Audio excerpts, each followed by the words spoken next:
नमस्कार दोस्तों।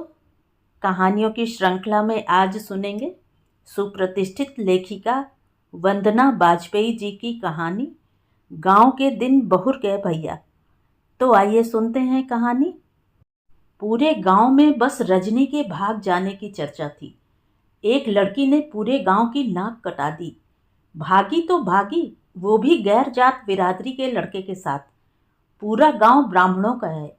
मुई को सगरे गांव में कोई न मिला कि ब्राह्मण की लड़की ठाकुर के साथ भाग गई। कौन ब्याहेगा अब दो छोटी बहनों को। अपने गांव में तो कभी ऐसा न देखा न सुना। शिव शिव शिव। उसके माँ बापू तो दौड़ते दौड़ते ही हलाकान हो गए। तब जाके पता चला कि भाग के शादी की है। पड़ाइन चाची की बहू सरस्वती ने सर का पल्ला नीचे खींचते हुए सास से कहा, अम्मा जरा अपनी लड़कियन पर भी नजर राखो। एहू तो पढ़त है वो मोबाइल पर। कोई और समय होता तो अपनी लड़कियों को कुछ कहने पर पड़ाई चाची छठी आठवीं का दूध याद दिला देती बहुरिया को। पर आज खुद ही उसकी हाँ में हाँ मिलाते हुए बोली, सही कहा तो अब तो निगाह राखेगा पड़ी। ननद सुनंदा ने जब देवकी भौजी की मोबाइल हिस्ट्री से कुछ ऐसा निकालकर सभी बहुओं की मंडली में दिखा दिया था, देखो क्या देखते हैं भैया भाभी, तो कितना शर्मसार हुई थी वो। सब देवरानियां खूब हंसी थी। का जिज्जी तुम हूँ, और उसके पास कोई जवाब नहीं था। आज उनका मौका था ननद के फोन की जांच करने का। एक एक गाना, कॉल डिटेल, मैसेज की पड़ताल हो रही थी। ई देखो, ई सब गाना देखे जाते हैं। फिर पल्ला थोड़ा सरकाते हुए अपनी मांग दिखाते हुए बोली, ई देखो, हमरा तो दिल्ली से कलकत्ता तक का रेड सिग्नल है। तबहू हमरी खिंचाई करती रही। अब अम्मा को तुम्हारी भी सब करतूत बताई हैं। फुलेश्वरी दादी ने तो अपनी पोती के लिए सीधा सीधा ऐलान कर दिया था, टांगे काट डलबे अब अगर पढ़ाई की बात करी तो। पुरुषों की पंचायत में भी मुद्दा ऑनलाइन शिक्षा ही थी, जिसकी वजह से लड़कियों के नंबर लड़कों के पास गए और गिटिट पिटिट शुरू हुई। वरना इतनी निगरानी से अलग अलग पाले में पढ़ाई करने जाने वाली लड़कियों में ऐसा कैसे हो सकता था। ना ही ये कोरोना आता, ना ऑनलाइन शिक्षा, ना ही लड़कियों के नंबर लड़कों के पास जाते और ये दुर्घटना होती। सभी लड़कियां जानती थीं कि रजनी और राजा राम का 4 साल पुराना प्रेम चल रहा है। जाति बिरादरी के बाहर घर वाले कभी राजी न होते। मजबूरन उन दोनों ने ये फैसला ले लिया। इससे पहले गांव से कोई लड़की भागी नहीं थी। पूरे गांव की इज्जत पर बट्टा लग गया था। अपनी मर्जी की शादी रजनी ने की थी, पर सजा गांव की सब लड़कियों को मिलनी थी। दोषी बनाकर कटघरे में खड़ी की गई ऑनलाइन शिक्षा और मोबाइल। गांव भर की लड़कियों के मोबाइल छीन लिए गए। छानबीन की इस राडार पर आभा का मोबाइल खास तौर पर था, क्योंकि गांव से कॉलेज पढ़ने जाने वाली रजनी, निशा, रूपा, मोहिनी के साथ आभा भी थी। ऑनलाइन शिक्षा के नाम पर जिनके मोबाइल नंबर लड़कों के पास जाने की पूरी संभावना थी। वरना भाइयों के साथ कॉलेज गई और लौटी, और वहां भी निगरानी में रही लड़कियों को ये इश्क मोहब्बत करने का समय कैसे मिल सकता था। बाबूजी ने आंगन के खाट पर बैठकर आभा का मोबाइल मांगा था। मासूम आभा ने बिना कुछ सोचे अपना मोबाइल पकड़ा दिया। मोबाइल खोलते ही व्हाट्सएप पर गुड्डू का मैसेज चमक रहा था और बापू की आंखें गुस्से से लाल हो रही थी। एक दो क्या, अनेकों मैसेज थे। हमारी चुनमुनिया उदास है का? काहे कि आज क्लास में नहीं दिखी? कैमरा ऑफ कर लिया था का? बापू ने कुछ कह दिया का? राम कसम, हमसे ये सब देखा नहीं जाता। मैसेज भेजने का समय रात के 12:30 बजे। बापू का पारा 7वें आसमान पर था और आभा की सजा मुकर्रर हो गई। बेचैनी को अपनी आंखों में समेट आभा अपने कमरे के जंगले पर खड़ी हो गई। यही एक ऐसी जगह है जहां घर के अंदर की आवाज़ें बाहर की आवाज़ों के साथ जवाबी तान मिलाती हैं। वरना कहीं सिर्फ अंदर की आवाज़ें हैं तो कहीं सिर्फ बाहर की आवाज़ें। अभी भी कितनी आवाज़ें उसके कान में पड़ रही हैं। भाभी के कपड़ा फटकारने की आवाज़, अम्मा के पूड़ी छानने की आवाज़, बाहर खेत से लौटते आपस में बतियाते किसानों की आवाज़, सोलर प्लांट से घर लौटते कामगारों की आवाज़। पर उसके कानों में बस एक ही आवाज़ ठहर रही थी, दूर से किसी बच्ची की जोर जोर से पहाड़ा रटने की आवाज़। 2 एकम 2, 2 दूनी 4, 2 तिहाई 6, 2। उसे अपना बचपन याद आने लगा। दालान पर बाबूजी नीम की संटी लेकर बैठे होते और वो चारों भाई बहन पहाड़ा रटने में लगे होते। छोटा भाई गोरे इस संवेद स्वर में ये सोचकर बोलना टाल देता था कि बाबूजी जान थोड़ी ही पाएंगे, बस होंठ हिलाता रहता। तभी बाबूजी की जोर की एक संटी पड़ती। ई ससुरा ठिठुलियाओ करत है, पढ़ाई मत तिलवा नाही लागत है, ई नाही कि पढ़े लिखे और बड़े होई के कौनो नौकरिया मिल जाए। या बात समझे में ना आवत है कि ई खेती किसानी में कुछो नहीं रखो है। और गोरे जल्दी जल्दी रटने लगता। बाबूजी चाहते थे कि बड़े भैया और गोरे पढ़ लिख के नौकरी करें। गांव में का रखा है, विकास तो जरा भी नहीं है, ऊपर से गांव की राजनीति। नौकरी करेंगे तो 4 पैसे और इज्जत साथ होगी। लड़कियों के लिए उनका सपना नौकरिया दामाद का था। हाँ, थोड़ा पढ़ लिख जाएं, इतना काफ़ी है। उनकी अम्मा तो काला आखर भैंस बराबर रहीं। आभा की माँ रामायण बाँच लेती हैं, कागज पत्तर पर दस्तखत कर देती हैं। लड़कियां थोड़ा और पढ़ लिख जाएंगी, काफ़ी है। करनी तो रोटी पानी ही है। पर उन्हीं दिनों स्लेट पट्टी और अपनी बोरी लेकर गांव की पाठशाला में पढ़ने जाते हुए वो भी सबसे छुपकर एक सपना पालती थी, पढ़ लिख कर नौकरी करने का। सपना उसकी नन्ही हथेलियों को देखते हुए बड़ा था, बहुत बड़ा, क्योंकि गांव में तो प्राइमरी पाठशाला ही थी। बच्चों को उत्तरी या पूरा जाना पड़ता आगे पढ़ने के लिए, यानी पूरे 4 किलोमीटर आना और जाना। सुबह तो कैसे भी चले जाओ, पर सांझ घिरते ही लौटने में मुश्किल हो सकती थी। लड़के ही जाते थे पढ़ने, लड़कियां नहीं। ऐसे में भविष्य में बाबूजी को मनाना भी मुश्किल था। पर सपने पालते समय ये थोड़ी ना देखा जाता है कि उसमें दिक्कतें कितनी आती हैं। ये वो दिन थे जब गांव में सड़क, पानी, बिजली कुछ भी नहीं थी। पास के गांव उत्तरी और पूरा तक बिजली आ गई थी, पर उसका अपना गांव डुडुआ रोशनी से महरूम था। सबसे पास के शहर कानपुर से आने वाली रेलगाड़ी भी उत्तरी स्टेशन तक ही रुकती थी। वहां से गांव की धड़कन, सिंचाई के एकमात्र साधन, बम्बा के दोनों ओर बसे गांव तक जाने का साधन, बैलगाड़ी पर हिचकोले खाते हुए जाना या बम्बा के किनारे चलते हुए खेतों खेतों पैदल जाना था। गांव की नई बहुएं और मायके आई हुई बेटियां बैलगाड़ी से ही आती, बाकी सब तो अपने पैरों से। 11 नंबर बस का ही सहारा था। गांव आसपास के इलाकों में अपने गेहूं की उन्नत किस्म के लिए जाना जाता। उत्तरी से गांव में घुसते ही बम्बा के किनारे किनारे गेहूं के खेत शुरू हो जाते और शुरू हो जाती थी हवा में गेहूं की पकती बालियों की सौंधी सुनहरी महक। ज्यादातर खेत बटाई पर उठे थे। सिंचाई और आधी फसल शहर में बैठे खेत मालिकों की होती। काश्तकार, बटाई पर खेत लेने वाले किसान को आधी फसल मिलती। शुक्ला चाचा जैसे उदार दिल मालिक कम ही थे जो गेहूं की कटाई और अगली बुवाई के बीच सब्जी भाजी बो लेने की छूट दे देते। उससे थोड़ी राहत हो जाती। बाकी के लिए तो साल में एक बार जब गल्ला मंडी में गल्ला बिकता, तभी जो पैसा आ जाता उसी से साल भर चलाना पड़ता। जो बड़े जमींदार थे वो तो नौकरी पर शहरों में रहते थे और खेत बटाई पर उठे रहते। साल छमाहे आते, उनके घर पक्के थे, बाकी मिट्टी लीप पोत कर काम चला लेते थे। आभा के पिता भी एक मामूली किसान ही थे। कुछ खेत ऊसर थे, वहां से तो कोई आशा नहीं थी।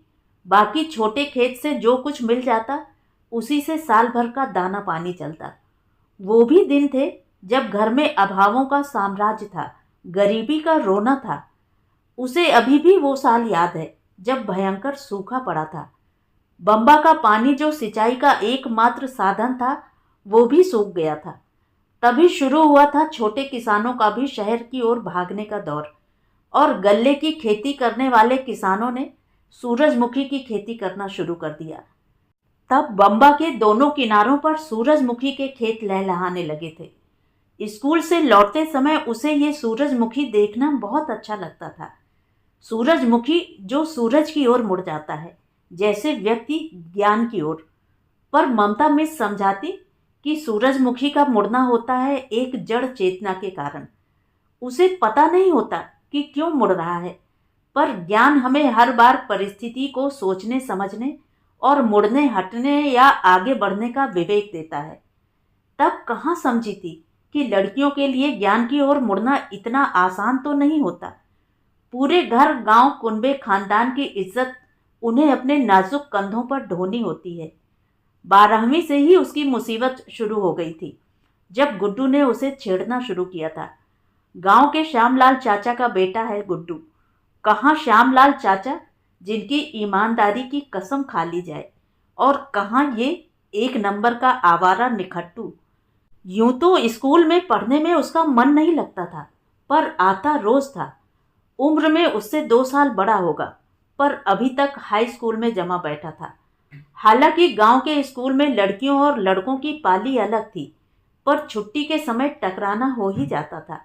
फिर वही उसकी सहेली ने ही बताया था कि उसने उसका नाम रख दिया था चिनमुनिया। पढ़ाई में धंसी रहने वाली उसकी आंखें और दुबले पतले नाजुक शरीर को देखकर उसने उसे ये नाम दिया था। इसी नाम से आते जाते या किसी समारोह में दोस्तों से बात करते हुए छेड़ देता था। लाली बुआ के यहाँ कितना मजाक बनाया था उसकी लिपस्टिक का, अपने दोस्तों के बीच गप गोष्ठी में। सुनो राजेश्वर, कौनो लिपस्टिक की दुकान जाना तो हमरी चिनमुनिया के लिए एक ठो खरीदे का है। जाने कौन कौन से रंग की लगावत रहत है, जाने का खात है कि चाट जात है। जब देखो तो नई लिपस्टिक मांगत रहे थे। तो एक बार जुकाम में नाक लाल हो जाने पर खूब मजाक उड़ाया था उसका। अरे ओ राजेश्वर, हमें लागत है हमरी चिनमुनिया का उसकी अम्मा मारी है आज। बहुत रोई है, हमरा तो कलेजा ही बैठा जा रहा है। आज तो हमें जाई के पड़ी उनके घर। पर इससे ज़्यादा हरकत उसने करी नहीं थी, और वो भी केवल उसके साथ ही ये करता हो ऐसा भी नहीं था। उसकी तो आदत थी हर लड़की का नाम रखने की और फालतू बकवास करने की। फिर ये उसकी बात नहीं थी। जिन किसानों ने पैसा कौड़ी देखा नहीं था, अचानक से इतना पैसा पाके उनकी अगली पौध बौरा गई थी। कई जवान लड़कों ने पढ़ाई लिखाई से तौबा कर शराब की लत लगा ली थी, इसलिए इसे नज़रअंदाज ही करती रही। उसे पढ़ना था, नौकरी करनी थी। खामखा में पिटाई हो जाती उसकी, फिर शायद और उग्र हो जाता। पर न बात करके भी तो अचानक उसकी जीभ का स्वाद खट्टा हो गया। वो जिंगले से उतरी और अलमारी में अपना पुराना सलवार सूट ढूंढने लगी। टीचर्स डे का कार्ड उसके कपड़ों की तहों के नीचे से निकलकर उसके ठीक सामने गिर गया, जिस पर एक जलती हुई मोमबत्ती के साथ लिखा हुआ था, शिक्षा अंधेरे से प्रकाश की ओर चलने का नाम है। अब उसकी आंखों से 2 आंसू टप से टपक कर कार्ड में प्रकाश शब्द के ऊपर गिर गए। प्रकाश, बिजली, रोशनी, जिसके आते ही गांव के दिन बहुर जाते हैं। पर क्या सबके? गांव के दिन बहुर गए भैया। पिछले 7 सालों में उसने कितनी बार ये शब्द सुना है। तब 12 साल की थी वो। इस दिन बहुरने से सबके अपने अपने सपने जागे थे। बूढ़े बरगद के ठीक सामने के घर में रहने वाले ननकू के दादाजी को आस थी कि अब गांव के अस्पताल में डॉक्टर बैठने लगेगा। अभी तक तो कंपाउंडर ही सबके आला लगाकर दवाई बता देता है। बीमारी जरा भी बढ़ी तो कानपुर अस्पताल ले जाना पड़ता है। कई बार देरी में मरीज की जान पर भी बनाती है। ननकू की दादी तो ऐसे ही चली गई थी। सांस लेने में थोड़ी दिक्कत हुई तो कंपाउंडर ने नाक में डालने वाली दवाई देते हुए कहा, ई ले जाओ दादाजी, 2 बूंद दादी की नाक में टपका देना, अंदर की नली खोल देगी तो आराम आ जाएगा। 2 बार तो दवा डालने के बाद आराम रहा। तीसरी बार इधर दवा अंदर गई और उधर दादी। कानपुर लेकर दौड़े थे फिर भी, पर डॉक्टर ने कहा ओवरडोज हो गई, नली ज़्यादा चौड़ी खुल गई। और लल्लन काका, जिनका घर तलैया के पास है, गांव के बीचों बीच की तलैया, जिसमें पहले कभी कमल के फूल खिलते थे, अब जलकुंभी से भर गई है। सांप के फन के पत्तों वाली जलकुंभी ने पूरी तलैया का पानी छीन लिया है। तलैया का पानी अब गांव के इस्तेमाल का नहीं रहा, उसके नीचे सांप रहते हैं। वैसे सांप, मोर और नेवला इस गांव की पहचान है। यहाँ वहाँ झड़े मोर के पंखों का आसन, बिजना, बुहारन यहाँ हर घर में मिल जाएगा। सावन में तलैया के आसपास नाचते मोरों की छटा ही अनुपम होती है। इसी तलैया के पास ही है लल्लन काका का घर, जिन्हें दिन बहुरने से एक ही आस है कि उनके इकलौते लड़के राधेलाल भैया को नौकरी मिल जाए, वो भी सरकारी। बूढ़े बरगद के पास रहने वाली बड़े गेट वाली कमलेश्वरी दादी को आस थी कि दिन बहुरने के बाद एक 4 चक्का उनके बड़े से दरवाजे पर भी खड़ी होगी। अभी तक गांव में केवल मुखिया जी के पास ही 4 चक्का गाड़ी है, वो भी कानपुर में रहती है। वहीं मुखिया जी रहते हैं। शुक्ला खानदान के पुराने रईस हैं। बड़े आदमी ही नहीं, बड़े दिल वाले भी हैं। वो जब कभी गांव आते हैं तो गाड़ी गांव आती है। माटी की सड़कों पर धूल उड़ाती सरपट भागती जाती और उसके पीछे पीछे भागते जाते गांव भर के बच्चे। कमलेश्वरी दादी का खानदान गांव में बसने वाले शुरू के परिवारों में रहा है।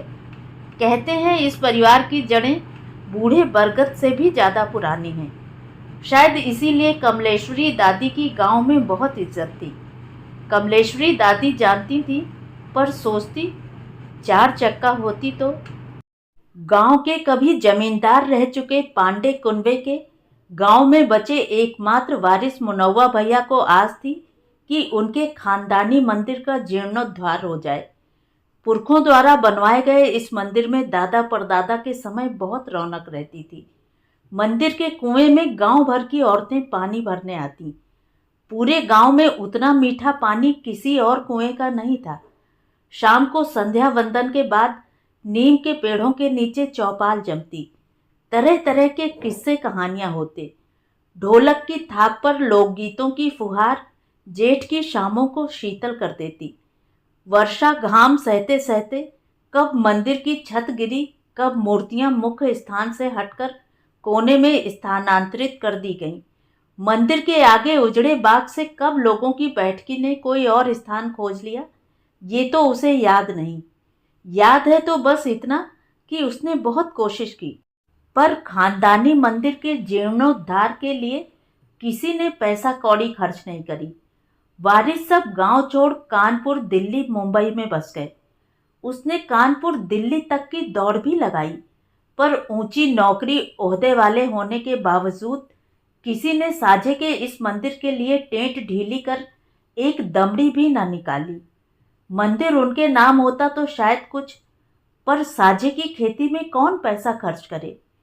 एक बार उसने मंदिर के आगे की जमीन साफ कर आम के पेड़ लगाए थे। जब फरने लगे तो सब दौड़े चले आए थे हिस्सा बटाई करने। मेहनत उसकी, सिंचाई उसकी, पर मजाल है कि आम एक भी ज़्यादा खा सका हो। मंदिर में भी सबको डर भी था कि रहेगा तो यह ही ना, न जाने कब कब्जा कर ले। मार्के की जमीन है, पर उसका एक ही अरमान था कि मंदिर का जीर्णोद्धार हो जाए। उसके पिता इसी आस को लिए लिए भगवान के घर चले गए। अब उसका यही सपना है। खुद के पास पैसा कौड़ी होती तो काहे दिल्ली कानपुर की दौड़ लगाता। इस तरह से दिन बहुरने की सबकी अपनी अपनी आस थी। आभा को भी आस थी। उसकी आस सबसे अलग थी, सबसे जुदा। उसको आस थी कि गांव में इंटर कॉलेज खुले, बाहर गांव न जाना पड़े पढ़ने के लिए। कई साल पहले तक तो बस प्राइमरी तक पाठशाला थी, जिसमें गांव के बच्चे खाना पूरी करने जाते। लड़कियां तो ना के बराबर ही जाती। गांव की भी यही सोच थी, पढ़ के करना ही क्या है, पढ़ लिख कर भी करना तो चूल्हा चौका ही है। समय बदला और 8वीं तक का सरकारी स्कूल बना।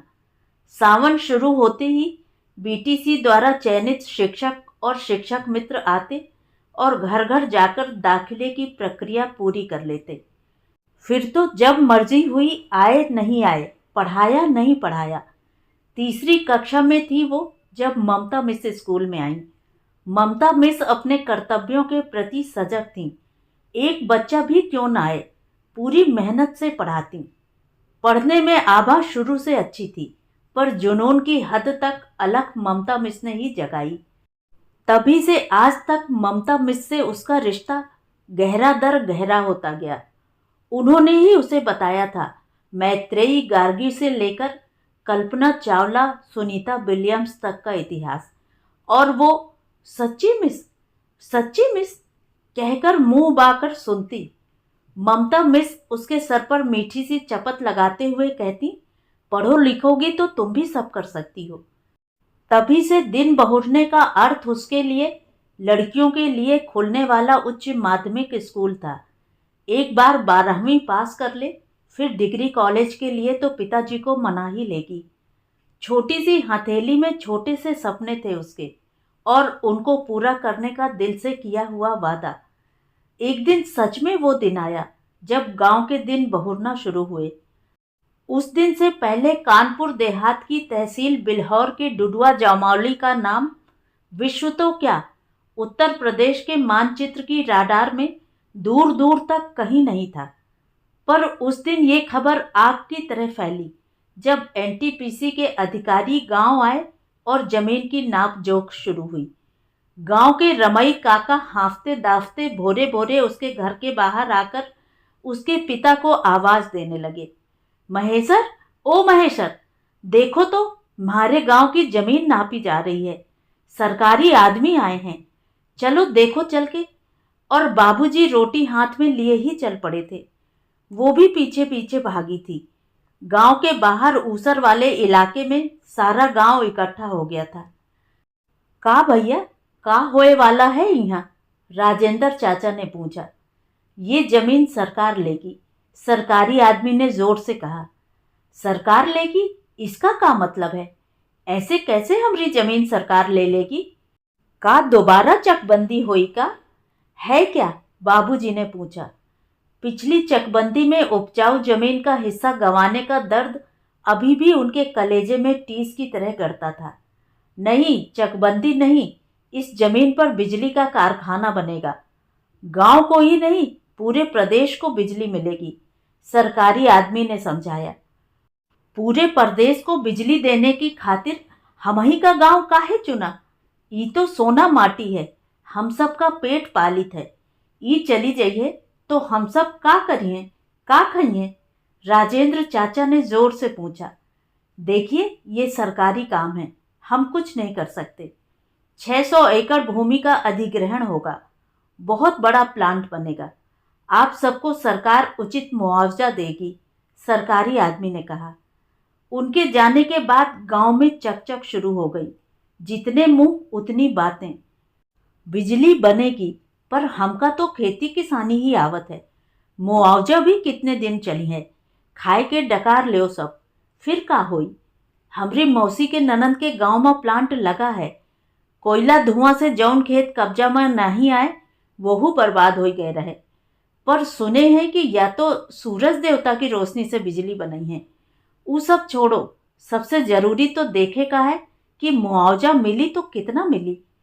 कुछ किसान विरोध कर रहे थे, पर ज्यादातर मुआवजे के बारे में तसल्ली कर लेना चाहते थे। बिजली का कारखाना एक आश्वासन था विकास का, तो मुआवजा एक स्वप्न था बेहतर भविष्य का। वैसे भी कानपुर शहर से सटा गांव होने के कारण ज्यादातर खेत मालिक शहरों में बैठे थे।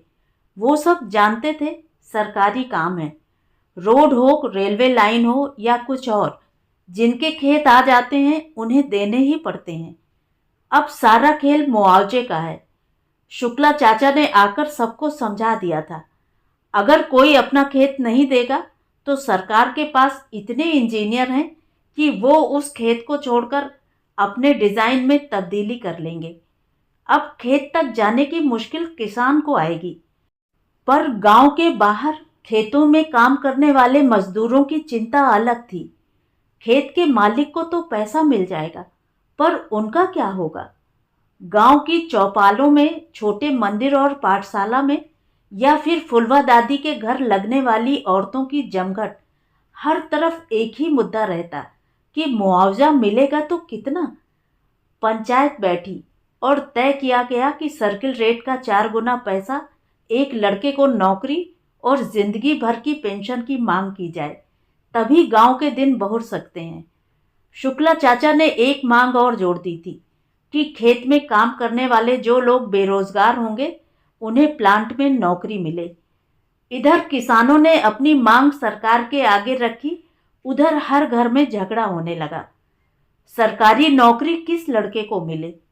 उसके घर में भी तो गोरे और बड़े भैया में उस दिन बहुत ही हाथापाई हुई।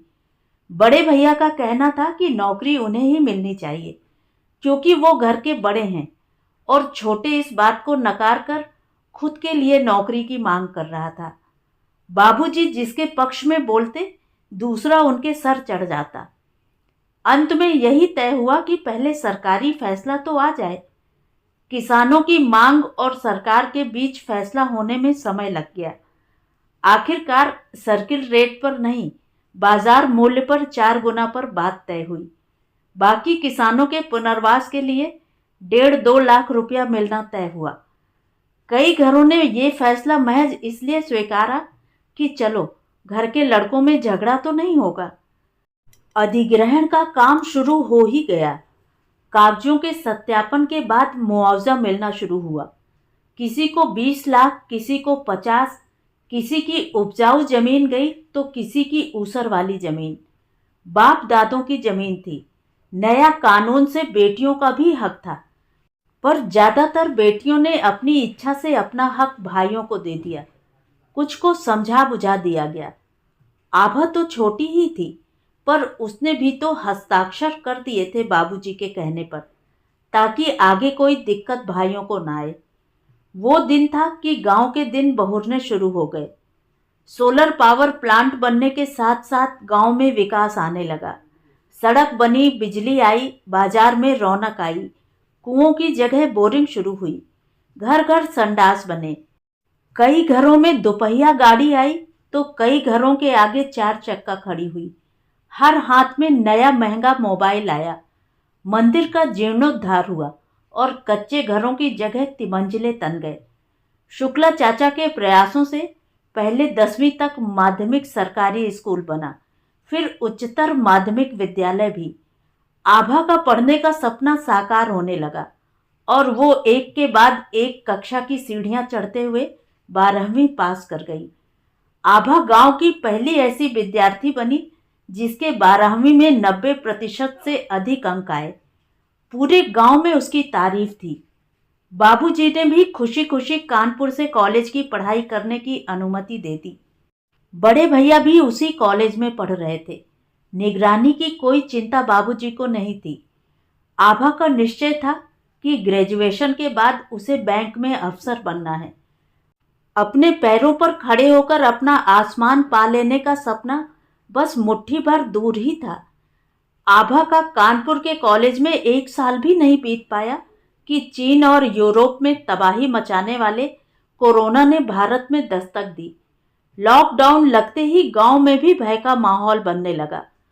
मोदी जी के भाषण के बाद घर घर चर्चा आम थी कि विदेश से कोई बीमारी आई है, हवा में फैली है, एक दूसरे के घर नहीं जाना है, बोलना बतियाना नहीं है। पर इसका गांव के रहन सहन पर कोई खास फर्क नहीं पड़ा। फर्क पड़ा तो रजनी के भागकर शादी कर लेने से, और इसकी दोषी करार दी गई ऑनलाइन शिक्षा, जिसकी वजह से लड़कियों के नंबर लड़कों के पास गए और ये प्रेम के ये सब कांड शुरू हो गए। आभा ने भी तो गुड्डू को अपना नंबर नहीं दिया था। वो तो कॉलेज में भी नहीं पढ़ता था, पर उसने उसके साथ कॉलेज में पढ़ने वाले अपने दोस्त रामधन से उसका नंबर ले लिया था। रामधन के पास भी नंबर तो ऑनलाइन क्लास से ही पहुंचा था।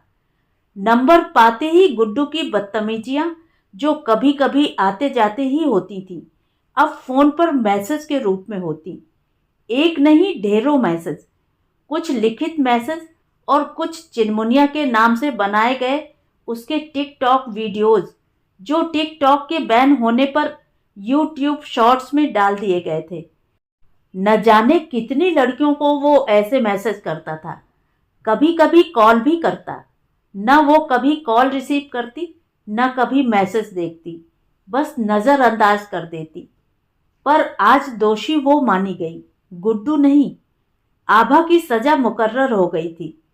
गुड्डू के मैसेज देखते ही बाबूजी ने निर्णय ले लिया था। तो ये सब चलत रहा मोबाइल में पढ़ाई के नाम पर। अब नहीं करानी पढ़ाई वढ़ाई, बस जल्दी से जल्दी नेक लड़का देख के ब्याह करती जाई। आभा ने रो रो कर कितनी दलीलें दी। बाबूजी देखो, हमने तो कोई भी जवाब नहीं दिया है, वो तो ऐसे ही लफंगाई करता है, हम तो देखते भी नहीं मैसेज।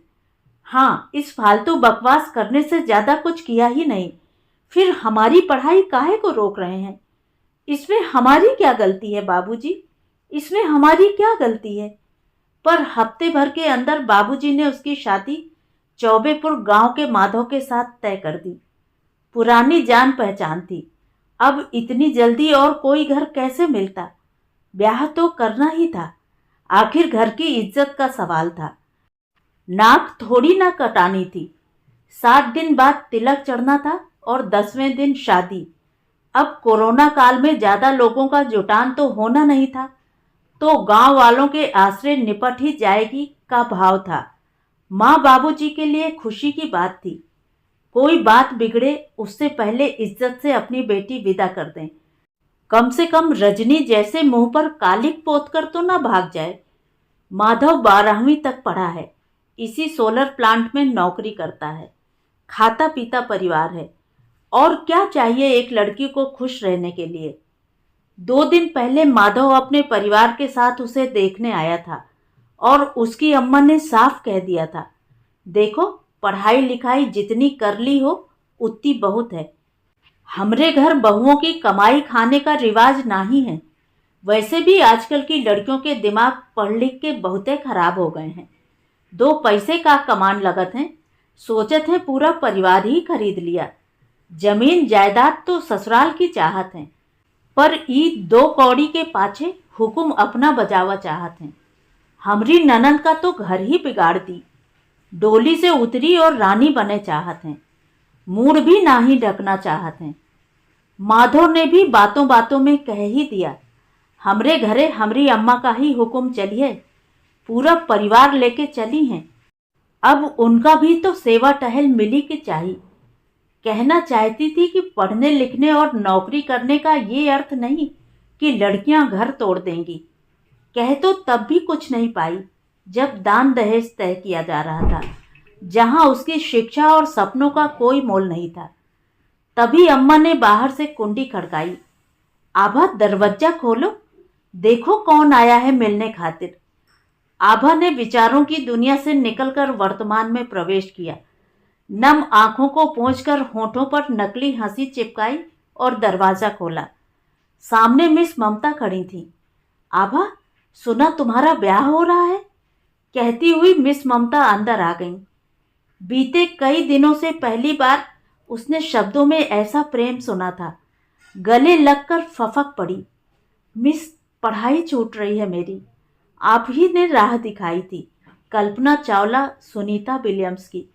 पर कॉलेज भी पूरा नहीं होगा, इंटर ही पास रह जाएंगे मिस। नाक तक घूंघट और चूल्हा चक्की के धुआं में सब बर्बाद हो जाएगा।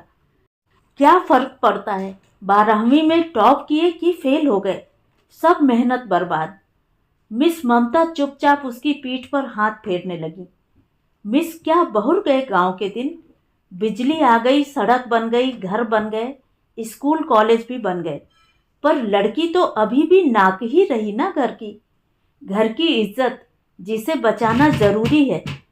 गुड्डू ने गलती की पर सजा हमको मिली, उसकी तो बात भी बाहर नहीं आने देंगे, वरना लोग कहेंगे कि कुछ तो बात थी जो जल्दी ब्याह कर दिया। हमारे सब सपने जल गए मिस।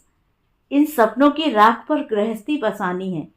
भरी मांग और कलाई भर चूड़ियां देखकर लोग कह देंगे सब सही है, बस इतना सुनने के खातिर। किसान कभी कच्ची फसल नहीं काटता, पर बेटियां तो फसल से भी गई गुजरी हैं। जब चाहे काट दो, जहां चाहे बो दो, कोई मतलब नहीं, कोई मतलब नहीं। इतने दिनों का भरा मन अपने को संभाल नहीं पा रहा था। वो इसलिए आभा, तकनीकी विकास, आर्थिक विकास, सुविधाओं में विकास जरूरी नहीं कि सोच में भी विकास लेकर आए। सोच में विकास की लड़ाई लंबी होती है, कठिन होती है, फिर भी किसी न किसी आभा को इसके खिलाफ उठ खड़ा होना होता है। पर बाबूजी की इज्जत? आभा हिचकिचाई। देखा, तुम भी तो शब्दों के उसी फेर में पड़ी हो जिसमें तुम्हारे बाबूजी हैं। तुम चाहती हो पहल बाबूजी से हो, पर तुमसे क्यों नहीं? ये तुम्हारी लड़ाई है। कमान संभालो या सारी जिंदगी बाबूजी को कोसते हुए काट लो। ममता जी ने आभा की आंखों में झांकते हुए कहा। मैं? मुझसे? मतलब मुझे क्या करना होगा? आभा की आंखों में आशा की चमक आई। तुम्हारे सपनों को मैं अच्छी तरह जानती हूँ आभा, इसीलिए मैंने शुक्ला जी से बात की है। उनका कहना है किसी तरह आभा मदद मांगने उनके घर आ जाए, फिर वो संभाल लेंगे। आभा बालिग है, उसकी मर्जी के बिना उस पर शादी का दबाव नहीं डाला जा सकता। अगर वो यहाँ आए तो तुम्हारे बाबूजी इनकार कर देंगे और उनके सामने तुम भी मुकर जाओगी। अधिकतर लड़कियां मुकर जाती हैं, ऐसे में सारी फजीहत उनकी हो जाएगी। सोच लो, फैसला तुम्हारे हाथ में है। पर कैसे? आभा ने पूछा। किसी सहेली से मिलने का बहाना बनाकर निकलो। मेरे पति गाड़ी लेके पहले से सोलर पैनल के पास खड़े हैं, मैं भी आगे से साथ बैठ जाऊंगी। 45 मिनट में शुक्ला जी के घर पहुंच जाएंगे, फिर वो संभाल लेंगे, मिस ममता ने कहा। 2 घंटे बाद बाबूजी के पास शुक्ला जी का फोन आया। काहे महेश्वर, बिटिया की मर्जी के बिना उसका ब्याह कर रहे हो? मर्जी के बिना काहे को, उसकी भी राजी खुशी है। लड़का देखा है उसने भी, फिर ऊपर वाले की कृपा से खाता पीता घर मिल गया है। पराई अमानत है, सौंपे का है, बाबूजी ने सच्चाई से बेखबर होकर कहा। पर तुम्हारी बिटिया तो हमारे ढिंग बैठी है। कही है जबरदस्ती ब्याह करा रहे हैं बाबूजी। कहा है कि बालिग है बिटिया, थाना कचहरी में रिपोर्ट कर दी तो का करियो? ऊकी ई मजाल। बाबूजी की आवाज में क्रोध था। थोड़ी देर दोनों तरफ से बातों का दौर चलता रहा। अंत में शुक्ला चाचा जोर देकर बोले, हमहू बिटिया के साथ हैं, रिपोर्ट लिखाइबे हमहू साथ जेबे। सोचो महेशर, पढ़ने के खातिर ब्याह नहीं चाहत है। कैसन बाप हो तुम? बिटिया आपन पैरन खड़ी हुई जाई तो गांव का नाम भी ऊंचा हुई। तुम्हरा भी है कौनो उसके बराबर की होशियार लड़की गांव में? अब की बार बाबूजी चुप ही रहे।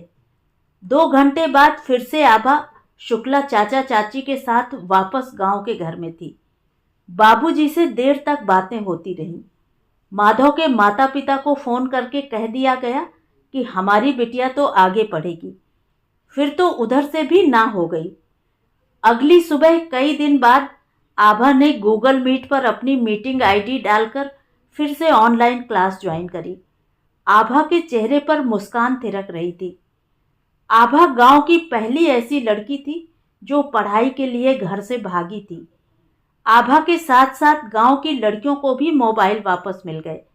उनकी पढ़ाई फिर से शुरू हो गई। गांव में फिर चर्चे थे, अरे भैया, बिटिया बिटारू जितना कहें उतना पढ़ा दो, वरना अब तो वो पढ़ाई के खातिर भागे लागी हैं। गांव के दिन एक बार फिर बहुरे थे। तो ये थी कहानी। कहानी आपको कैसी लगी कमेंट करके ज़रूर बताएं। और अगर मेरे द्वारा सुनाई हुई कहानियाँ आपको अच्छी लगती हैं और आप मेरे चैनल पर पहली बार आए हैं तो चैनल को सब्सक्राइब ज़रूर करें, लाइक करें और अपने दोस्तों और परिचितों में शेयर भी करें। बेल आइकन दबाना बिल्कुल भी ना भूलें। धन्यवाद।